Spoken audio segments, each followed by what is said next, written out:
The first one would be, I'm very interested in your parking garage solution that you had with retail on the first floor and parking on the upper floors. I'd be curious if you could give me a per space dollar amount for a parking garage like that?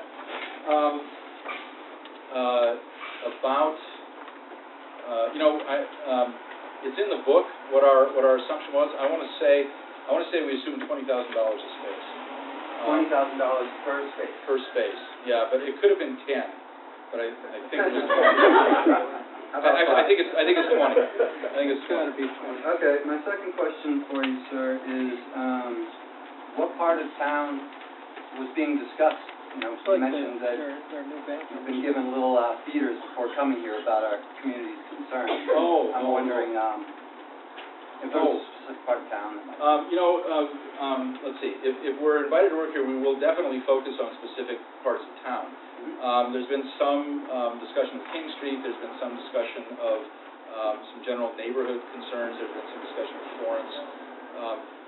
There's no decisions that have been made, and I think that part of the process is that we would come to town presuming that to take a look at areas that people want us to take a look at, but it's also the case that students will get some of their own ideas of areas that they think need attention, and all of this will be discussed in the context of the charrette, and the scope of the work inevitably changes from what it was at the beginning. I mean, we didn't know what the scope of the work would be when we got to Cooperstown. I think we were imagining some infill in the historic center, and as we got to understand all the traffic and the parking issues and how it was related to Bassett Hospital and all those kinds of things, and how it was related to the housing shortages, it led to an expansion of the project to include both infill and new development in undeveloped land.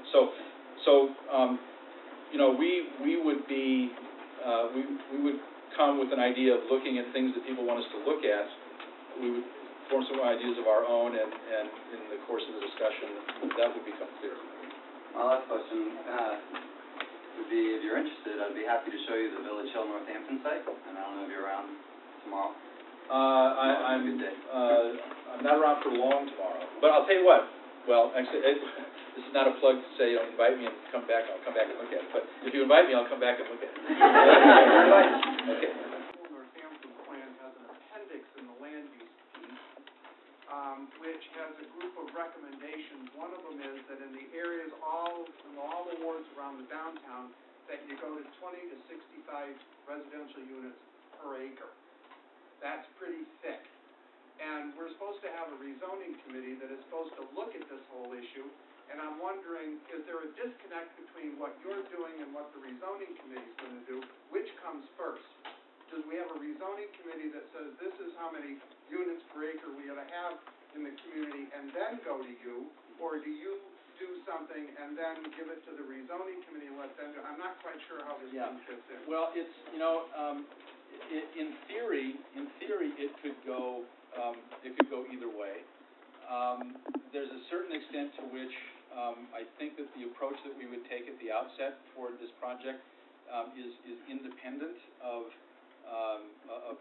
those kinds of proposals and policy recommendations, although they will inform, they'll inform our work. But it may be that one way that we would look at it would be, for students to say, okay, well, there's this document that recommends this kind of density, and we'll take a look at how that density could be achieved, and how can it be achieved in ways that are, consistent with the density and character of the neighborhood. Is it possible to do that? We don't, it would be something we would have to look at in the context of the charrette. We come to town with an idea about urbanism and about density, but we don't come to town with a design. That's something that happens over the course of the charrette. Yes? So this is going to happen in the fall someplace. If we don't invite you, do you go somewhere else? Yeah. So you're making this presentation to a few places? No. How are you going to go somewhere else if you don't make a presentation? Well, Okay. You're confident, that's good. No. I'm seriously faithful to the one that I'm courting.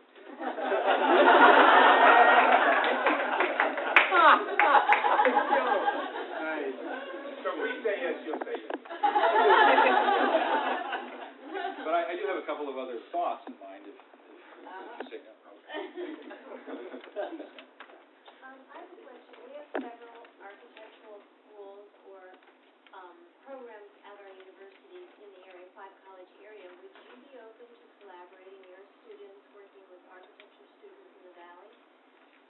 Well, I'd like to say in principle yes, but it would be problematic. I honestly think it would be problematic because there's the reason is that the students who the Notre Dame students come to this project having gone through 2 to 2.5 years of study using a kind of consistent vocabulary of urbanism and architecture. There's certain things that they don't, and it's a vocabulary that frankly is not shared, and a point of view that's not shared by any other school that I know of. And so, I mean, there's one kind of exercise that might be of interest where, and often it's done in other places where students from different schools come in and they maybe 3 different schools come in and they do 3 different proposals for a community, and that maybe has some value. But this is a different kind of exercise on our part with respect to intentions, because we're really trying to engage the community, and we're really trying to do so candidly and upfront with what we think is a considered point of view. So I think it would be difficult to make connections. But part of our community, and this is a 5-college community, college is very much part of our community. Well, we would be more than happy to have people from the 5 colleges participating, as part of the charrette conversation. But in terms of the design work, I think it would be a problem. Yes, ma'am. Did Cooperstown, for example, agree to enter into a moratorium on planning, development, zoning changes while you do your work? No, they actually they proceeded. They were doing some.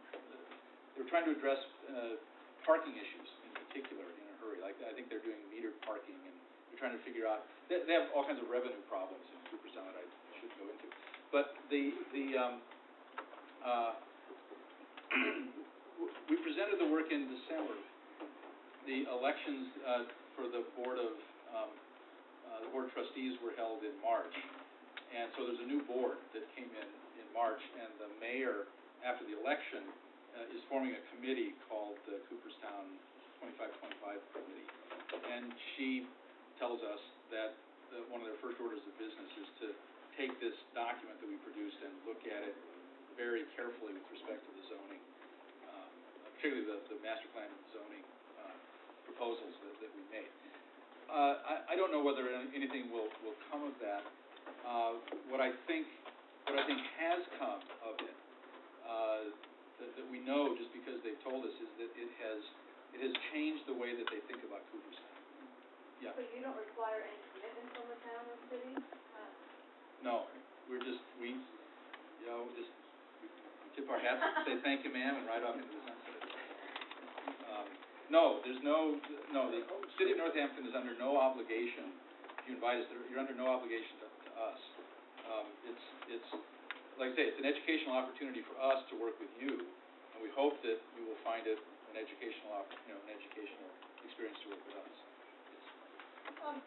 The emphasis on walkability is, inherently green design. I'm wondering what other aspects of green design, say, orientation to get passive solar panels, green roofs. To what extent do you consider those? Yeah. Let's see. Before I answer your question, which I will, let me refer you again to the article that I included from Dean Michael Lykutis, who talks about the inherent sustainability of traditional architecture. Compared to many other schools that have an interest in and emphasis upon green design, we are comparatively low tech.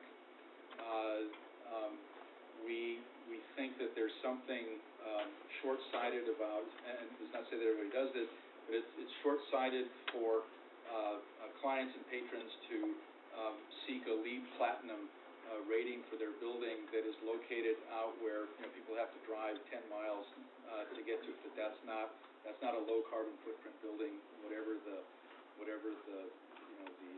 environmental features are of the building. I think in terms of, we're very big on passive solar orientation. I think that we're very big on natural means of heating and cooling, air convection. I think that if there was a choice between orientation with regard to solar, passive solar, and orientation to the public realm, our bias would be for the public realm. And so there's the hierarchies that we have really have to do with urbanism and public space, and hierarchies of experience of public space and where entrances are located relative to streets and things like that. But the environmental concerns they're real, and they're in our consciousness, but they're not a high-tech kind of concern. Is that a fair, Aaron? Is that a fair characterization? I think it is, yes. You mentioned earlier model cities, and you showed a few of them, and I noticed some more pictures of them in your screensaver, but how do you balance that with taking local cues aesthetically and design-wise? Yeah. No, that's a great question. The question is, how do we balance our notion of ideal cities with the local character? And I think what I would say is that, there's not an easy answer to that. I was just going to say easily, local character trumps. But it's got to be good local character.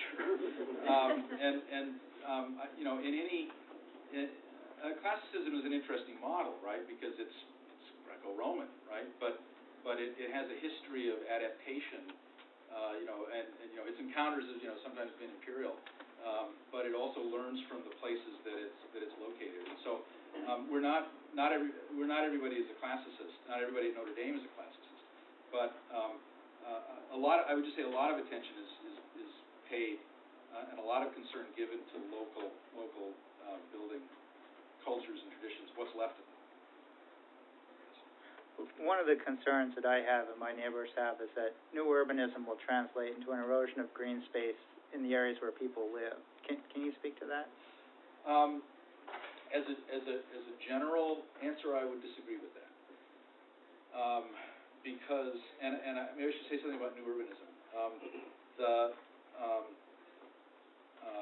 Our understanding, at least my understanding of new urbanism, is that new urbanism is traditional urbanism that is trying to establish itself in a legal and cultural context of sprawl.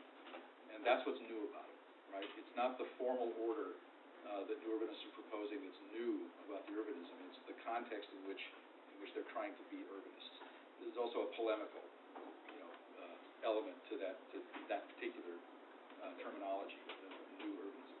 But I'd say fundamentally that we are, some of us are members of the Congress for New Urbanism. We're friends with new urbanists, but we are urbanists. We're traditional urbanists. And so the question, I think the question about green space is that again, it depends. It depends on the areas of the city that you're designing. Not every street that you design in a traditional urban environment or traditional urban neighborhood, not every street has the same character, right? Some streets are more commercial in character. They have wider sidewalks. They have trees in grates. Streets that are more residential in character, they have planter strips with trees in planter strips that separate themselves from a sidewalk. And they're two very different kinds of experiences. And certainly when you have a residential street with a planter strip and trees of mature trees, it's a very green kind of environment in the streetscape. The boulevard is a green street type.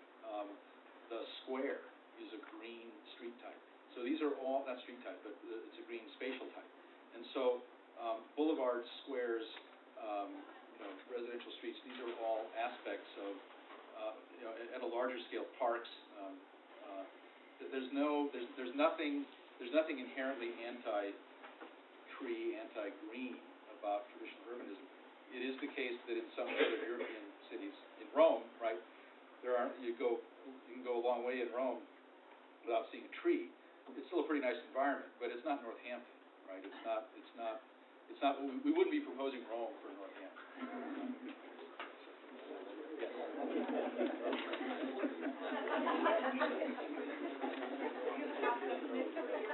I'm sorry. Do you have a cost estimate for your expenses and overhead?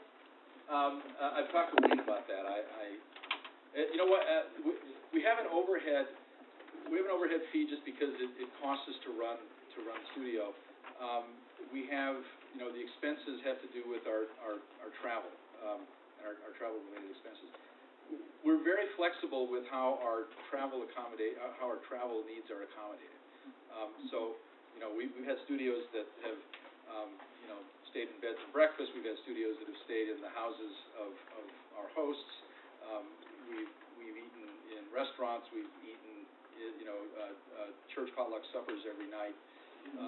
You know, there's a lot of ways. We're not picky about, you know, how our travel needs are met. I think that the overhead fee is probably a little more difficult just because we have to run the studio. There are expenses related to that and to the university. Do you have a ballpark figure? Not more than $20,000. Not more than $20,000 total.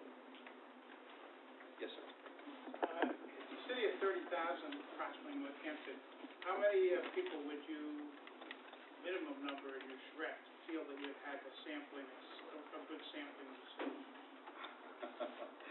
I don't know, but there's probably more people in this room than I've ever seen before at a.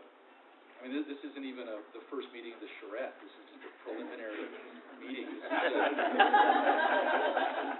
This is an activist town. It's going to be a real interesting experience.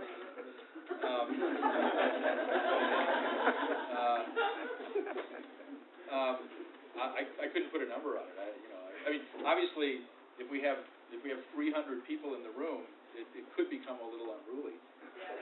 But at the same time, you know, if the students' work is good enough and they're entertaining enough, then maybe they can handle it. But we would like for as many. We would like for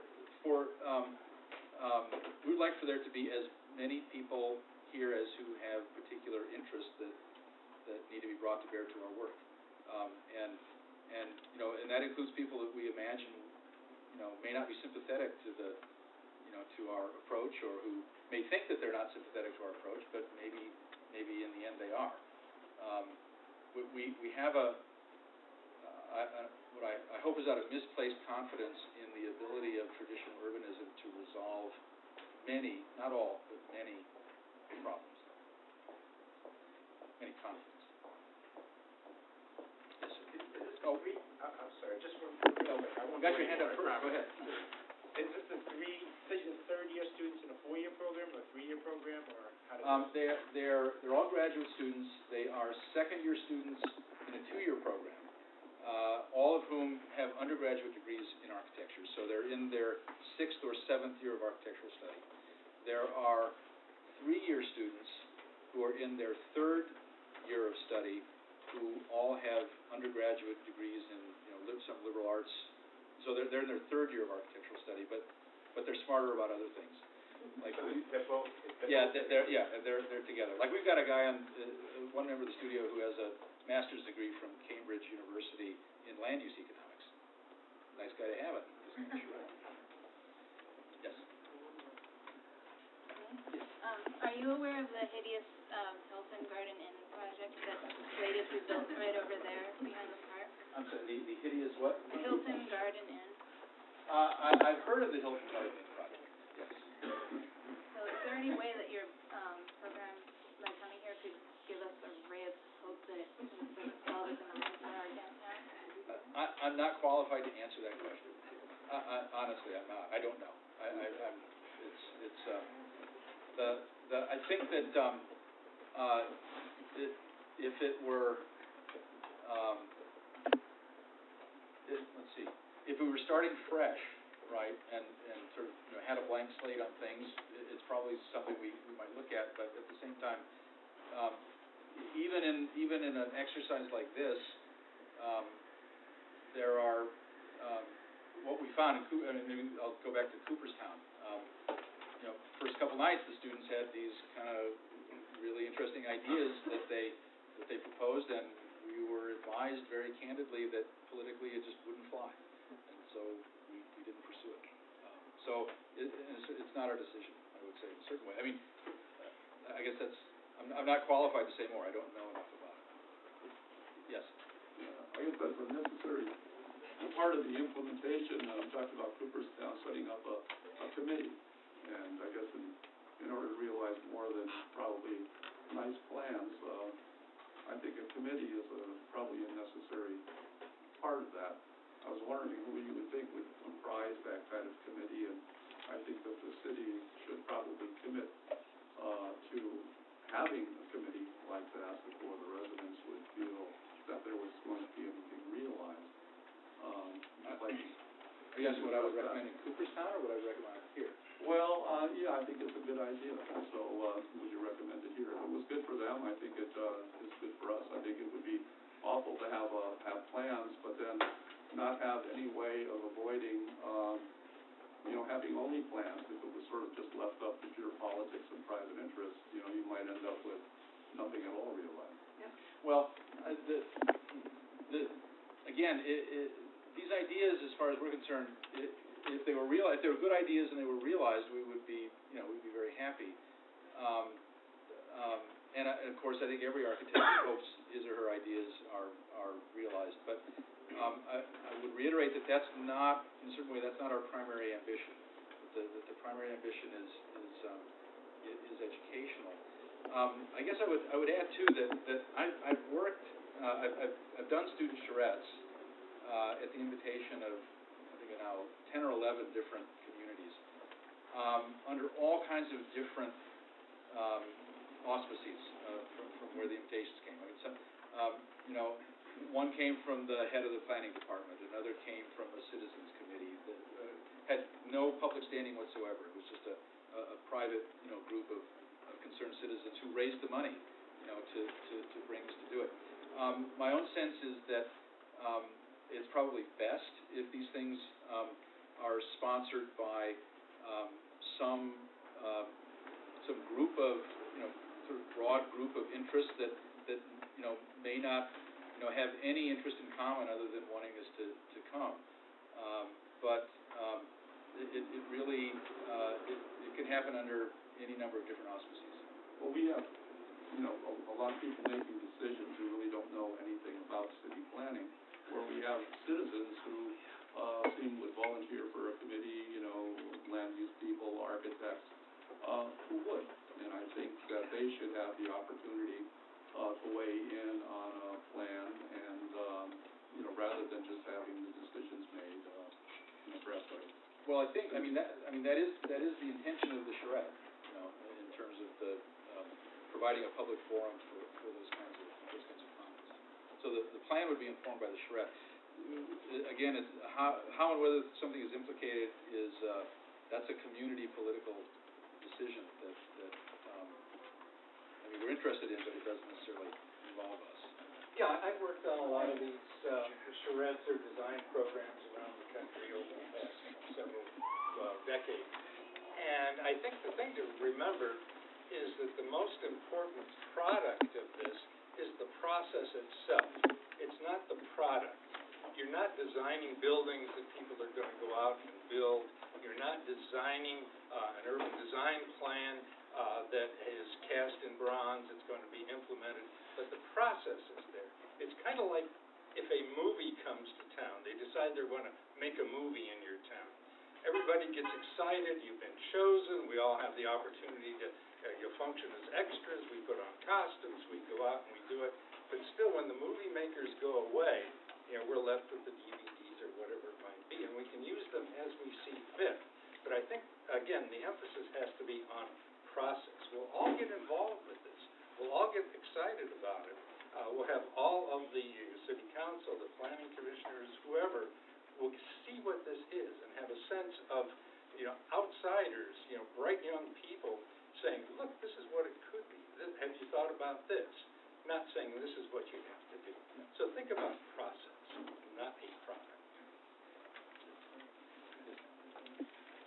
With all due respect, for your program and your presentation. I have to say that throughout I was looking for evidence of how the program is informed by what's going on in the world today as we face depletion of global resources, as we face the decline in the value of the dollar, as we face how these things play out in food production and distribution. I don't see that this work is informed by that awareness. And I think that as Northampton moves into the future, we need to think about these things, and we need to design our community with this awareness in mind. We're talking about having this. Could you get to the question, please? It's not a soapbox. Yeah, it's okay, Brandy, hold on. This is arising from the Sustainable Northampton Plan, and I guess I'm looking throughout your presentation for evidence of that kind of deeper definition of sustainability that includes people being more in charge of growing their own food, and the awareness of there's a collapse of the economy and things like that happening. Yeah, actually, I share that concern and interest. I disagree with you that it's not something that's on our radar screen. I would say that one of the basic premises that we operate with is that there's a reciprocal relationship between historic urban form, particularly in the form of small towns, and their relationship to their agricultural landscape.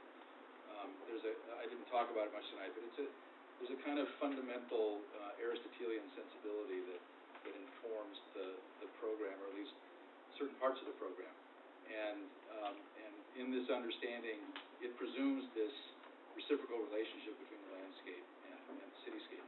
In fact, there's a certain sense in which we understand suburbia as being a perversion of both the landscape and the city. Suburban sprawl is a perversion of both the landscape and the city. And so it's true that we focus more on the building aspect than we do on the agricultural aspect, but it's not something that we're uninterested in. So, thank you. Yes. Why did sprawl happen? What's motivating? Oh, wow. What was the question? Why did sprawl happen? My short answer is a confluence of, 500-year-old cultural tendencies with the technological wherewithal to make automobiles, and to allow people to live the way sprawl has allowed us to live for a while. That's the short answer. Yes. I have a question. How much, I don't know, I can say percentage-wise, or how conscious are you, or how much work do you do sort of with the legal and zoning and contractual aspects? So, I can just imagine you have this idea about people and I say, oh, let's tear this building down, and you say, are you nuts? That's got a 15-year lease on it that will never be broken. And I just want to know how much work you actually, if you do that, because it's the more you do, the more concrete it gets, the more ideal. Well, yes and no. I mean, in answer to your question about the legal things, we're amateurs, okay? So there are people in this room who are specialists, which is actually could be a happy thing at the charrette. And so what we know about traditional neighborhood design, traditional town planning, is that under existing zoning regulations, it's illegal. And so we're quite conscious of the fact that what we were proposing, the formal order that we're proposing, it requires a change in the law. And so that's very much a part of our strategy, and it should be very much a part of the discussion.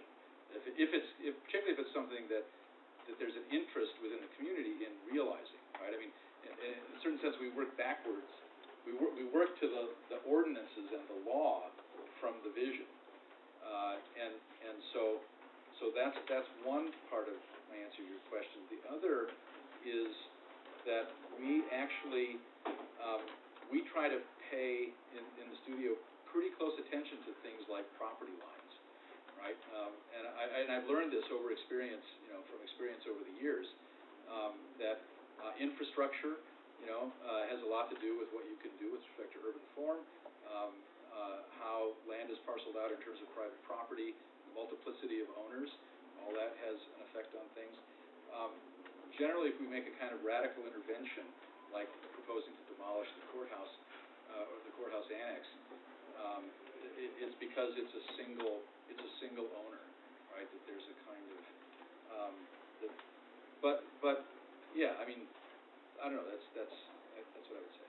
So then when you proposed to move the grocery store or whatever it was that on the same property? The first thing I thought, sure, someone's property, someone else's. It was So on how their realistic are the It was on their parking lot. So we presumed it was on the same piece of property. Yes, sir. You see the charrette taking place over a period of days, at different times, maybe in different parts of the city? I hope not in different parts of the city. What I'm thinking, that's a flip different answer. parts of the park that you're expecting Yeah. to look at. So that the physical place is there as part of the background. Yeah, no, that's a really good question, a good point. And yes, ideally, we would want to work someplace close to the areas that we're studying. However, Northampton is fairly good size, so if we were looking at different areas of the city, it would be inconvenient to sort of move around from day to day. I think what we need is a centralized, conveniently located workspace that's probably not too far from where we're going to sleep, because we'll be working late into the night. What I proposed as a timetable for this is that we travel and arrive here on the evening of Sunday, September 7th. We begin our studies on Monday, have a presentation Monday evening that kind of discusses the formal vocabulary and terminology and formal ideas that we'll be using, sort of introduction to traditional urbanism. And then the next day, probably Tuesday, Wednesday, Thursday, maybe Friday evenings, students put their work up on the wall for public critique. And then there's a final presentation of the work on Saturday evening. And then we go back to Notre Dame on Sunday. And then we keep working on it. So a week-long process with probably four or five public meetings. Yes? How many square feet is space, like what kind of room? I would assume a large open space. Well, there's only 6 of us, and so, we need some tables and some chairs and electrical outlets and places for laptops and, a coffee machine and, the room we worked in Cooperstown was probably 1,000 square feet. But ideally, we would work close to where we present, so that in the workroom, we could be working, on one side of the room and on the other side of the room. When it got to be late in the day, we pin stuff up on the wall, and people can gather around in chairs for the critique. I'll make a suggestion. It's my client space, but it's 126 Main Street. It's a gallery space, which is being created now. And, it's 5,000 feet. It's right on Main Street sidewalk with big glass windows, and it might be a good place for exposure. But I will certainly ask my client if he's looking for things to put into a venue. Yeah, well, thank you. I think one of the things that we would need, if this happens, there would need to be a kind of committee, or at least someone that would be coordinating all the practical kinds of things that we could be in contact with on a regular basis. I don't know if you're volunteering for that, but that's one of the things that might happen. Thank you. Yes, ma'am. Question and comment. You said it's best if you have an invitation from various representatives. Obviously, it would be city government. Who else did you get invited by in Cooperstown or another place? Well, in Cooperstown it was the Board of Trustees, and it came at the initiative of a private citizen owner of a bed and breakfast that I was having a conversation with on a visit there. Let's see, where else? In Palmer, Alaska, it was a private citizens group that met every Thursday morning for coffee, probably a half a dozen people. And they had connections with city council, but they raised the money from the private sector to have us come. In Cedarville, Michigan, it was a private group. In Traverse City, Michigan, it was the director of the planning department. In Empire, Michigan, it was a local developer and city clerk. In Billings, Montana, it was the head of a local organization that was trying to get a minor league baseball park built in Billings, and wanted us to come in and look at a master plan for the area that included the baseball park. And for some reason, he thought he'd call me. Just, then I want to follow that up with, you can see we're an activist community. Yes, I can. Several of us here are on a committee called the Best Practices Committee, which arose, and you've heard about that, so I don't need to say anything.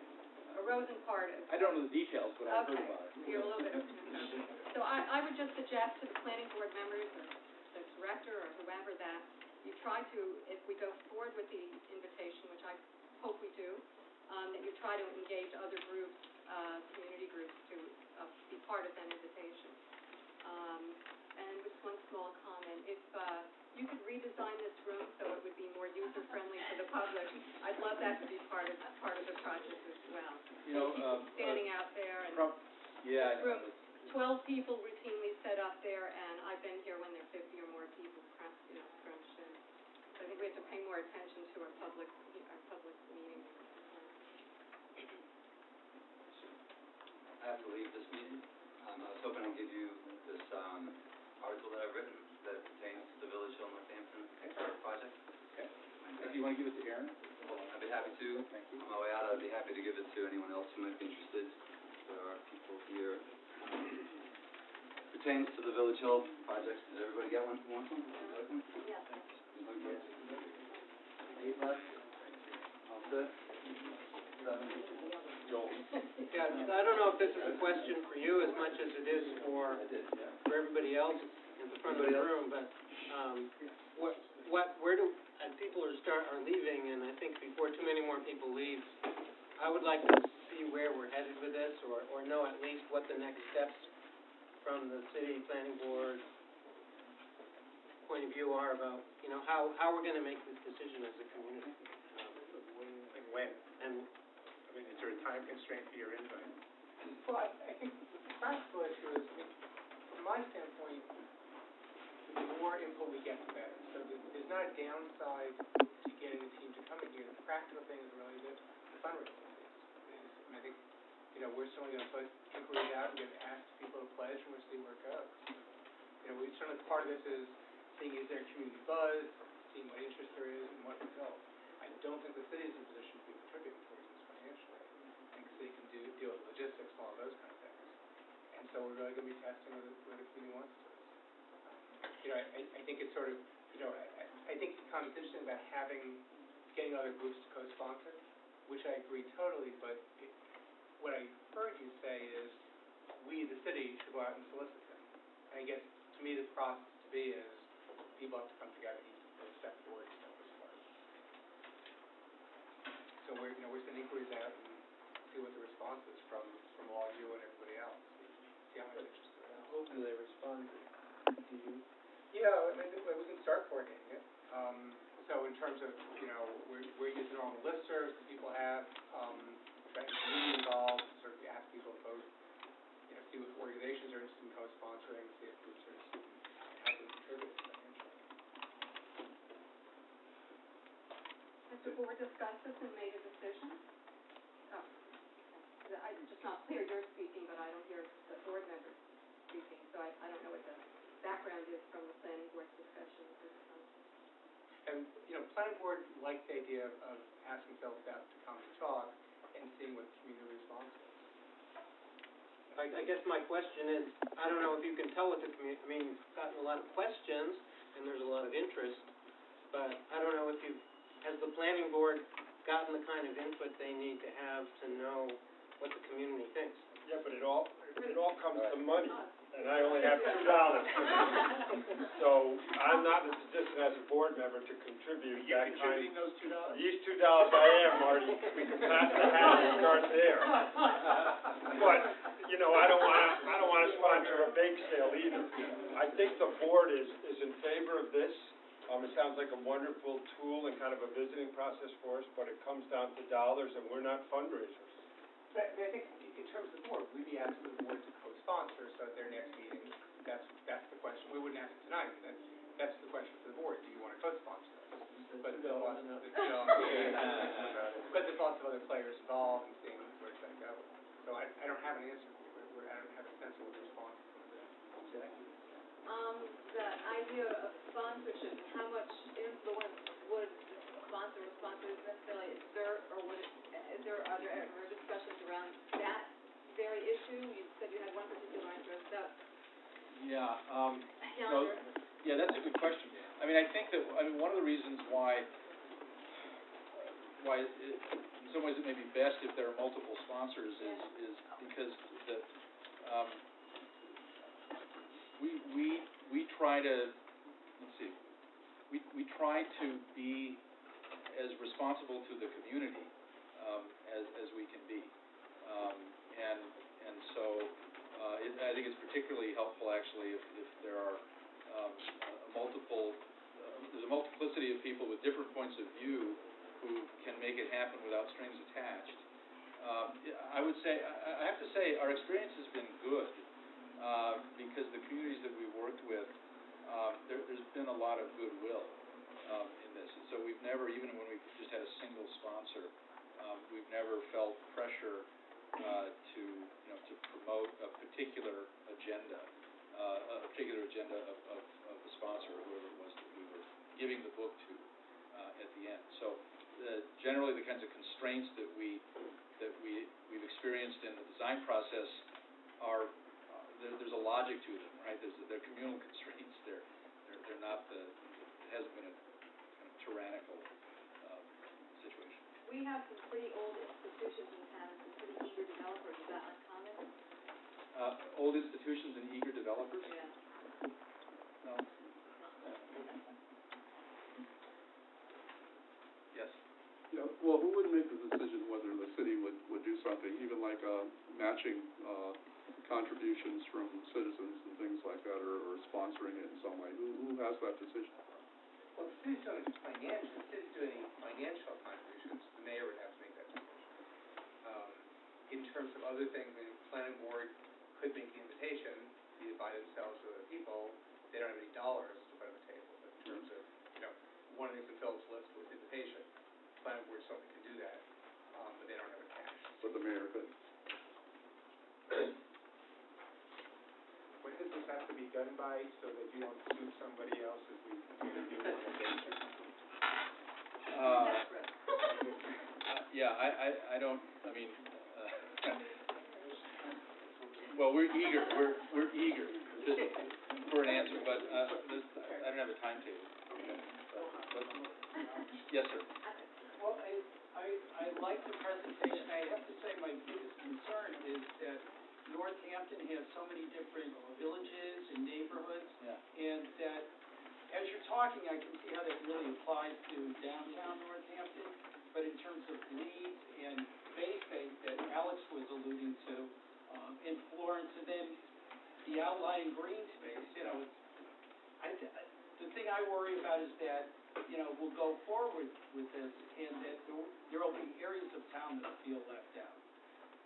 Well, let's see, areas of town that will feel left out? It'll probably be areas. Well, as you were talking about it, you were saying, well, we don't want to go too many different places, and the thing is that all of those places are very much a part of Northampton. Sure.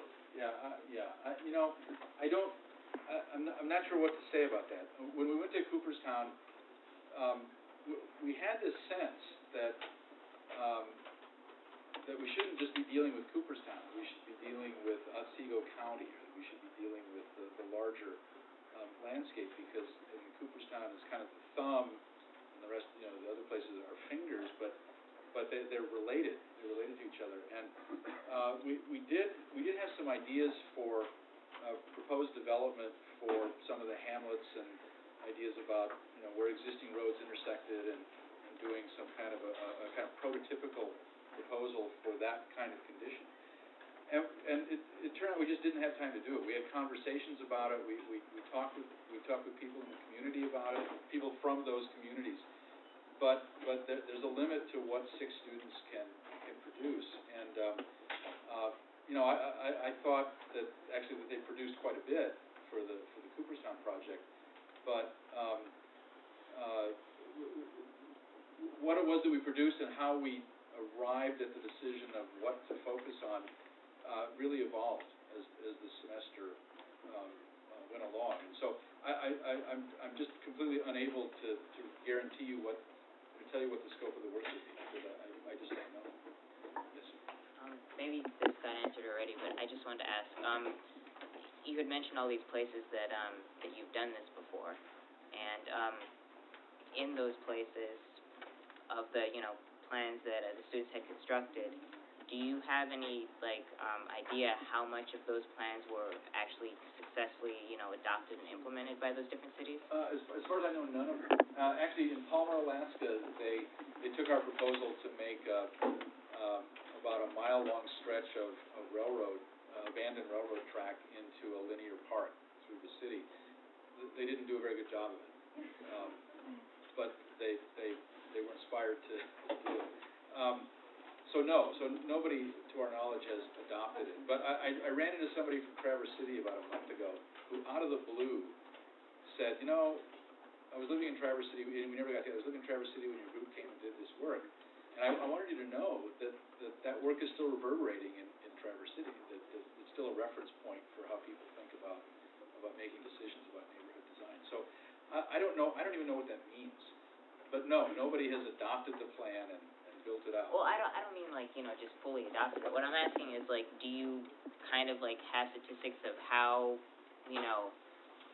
how much of these plans have been implemented or adopted in some way by the various cities? Yeah, no statistics, and my sense is that officially none of them. So no part of any of them? Not that I know of. Not that I know of. Okay. So. Yeah, I'd just like to throw something out there as a possibility in response to both the concerns about the extent of how much area you can cover in this design project, and also the concern about involving people from the 5 college community. As an architecture student at University of Massachusetts, I'd just like to suggest something that maybe we could, in conjunction with your design charrette, that perhaps maybe the local schools could collaborate and provide more coverage in terms of the neighboring villages and stuff like that, like Florence and Leeds and stuff like that, and other areas in conjunction with the downtown.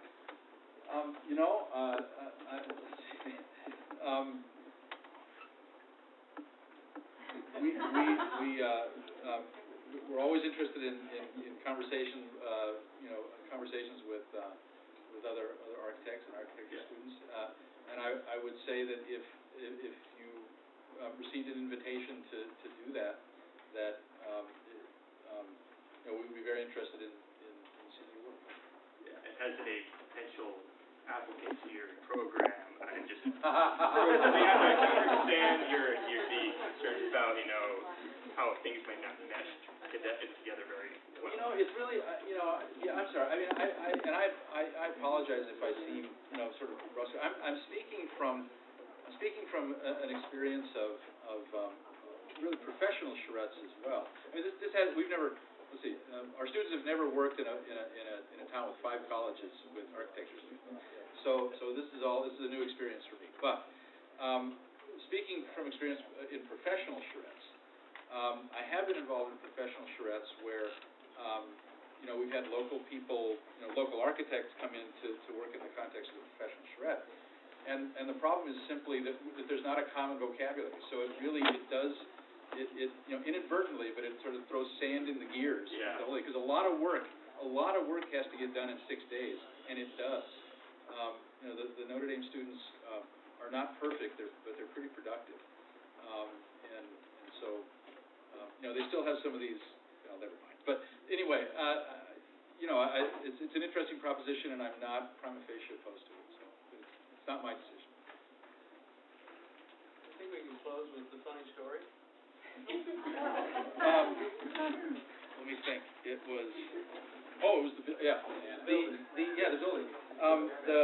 The chief executive officer of Mary Eugene Bassett Hospital in Cooperstown is a major player, of course, in the community, and we invited him. We made a special effort to invite him to the December presentation, and I was having a phone conversation with him, and I had sent him a kind of summary of the proposal in which I mentioned that we were proposing to demolish the annex and create this new area around the courthouse.